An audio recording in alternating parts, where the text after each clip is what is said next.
मसाला डोसा किंवा पुरी भाजीबरोबर खायची बटाट्याची भाजी करायला एकदम सोपी आणि परफेक्ट हॉटेलसारखी बनते. 5 ते 6 टेबलस्पून शेंगदाण्याचं तेल गरम करून त्यात राई घालायची. हिंग अजिबात घालायचा नाही. त्यात 2 ओल्या मिरच्या, थोडीशी कढीपत्त्याची पाने, 2 टेबलस्पून चण्याची डाळ आणि 1 टीस्पूनभर हळद घालून 4 ते 5 मोठेवाले कांदे उभे चिरून छान म्हणजे बारीक करून हे असे परतवून घ्यायचे. त्यात थोडेसे मीठ घालून कांदा नरम होईस तोपर्यंत आपल्याला हे शिजवायचं आहे. कांदा या भाजीमध्ये नरम व्हायला हवा आहे आणि तो लाल व्हायचा नाही आहे.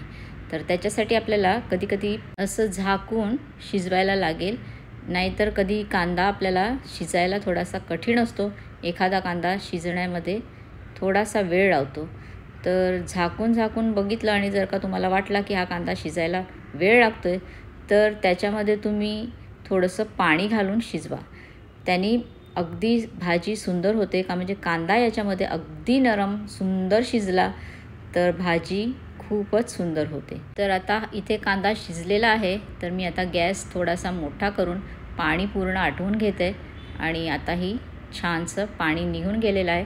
तर आता मी 5 ते 6 बटाटे उकडून घेतले होते. आता त्याच्यावरती थोडंसं मीठ घालून मी बटाट्याच्या फोडी आणि थोडेसे फ्रोझन मटर घालत आहे. तर ते आता मी कांद्यामध्ये छानसं मिक्स करून घेत आहे आणि थोडेसे बटाटे क्रश करून घ्यावे.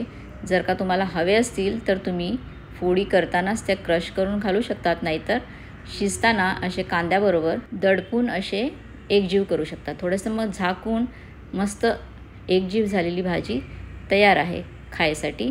वरून थोडीशी कोथिंबीर घालून सर्व करू शकतात. मसाला डोस्याबरोबर खायची असेल तर बटाट्यामध्ये सुद्धा थोडीशी पाणी घालून झाकून केली तर ती भाजी मसाला डोस्यावरती पसरायला खूप सुंदर होते.